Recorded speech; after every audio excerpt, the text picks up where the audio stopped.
My twin, however, struggled socially, and she started to resent that I could talk to people while she felt awkward.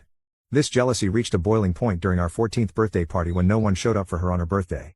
I have no idea why her friends did that to her, but in stark contrast, my friends took me out for ice cream, and I had an overall wonderful day.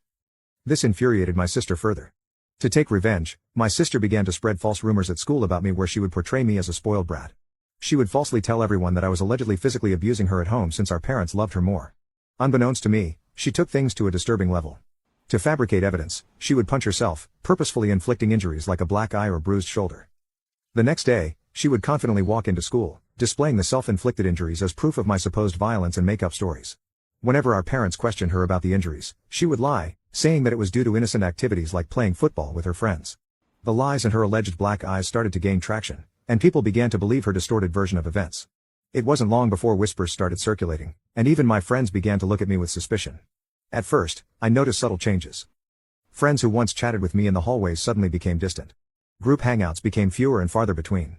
It was like a switch had been flipped, and people were hesitant to associate with the supposedly spoiled guy accused of violence. One day, I mustered the courage to ask my ex-best friend why things had changed between us. He opened up about how my twin sister had been spreading rumors about me. He revealed the detailed lies she had told everyone, accusing me of things I had never done. I was shocked to hear his words. The feeling was a mix of disbelief and betrayal, as if the ground beneath me had given way. My sister, someone I grew up with, was spreading lies about me, accusing me of things I would never even dream of doing. It was a betrayal that cut deep, leaving me with a knot in my stomach and a heavy heart. I confronted my sister the day after school, but she chose to ignore me. I begged her to stop lying about me, but she smirked at me and told me that I deserved to rot alone. I was at a loss for words because her lies and behavior were starting to scare me. I wanted to talk to my parents, but I was afraid that they would believe my sister over me. The isolation stung, especially because I had always been open to making friends. It felt like my sister's jealousy-fueled lies were tearing down the connections I had built over the years. Now you can watch the second part by pressing share and more.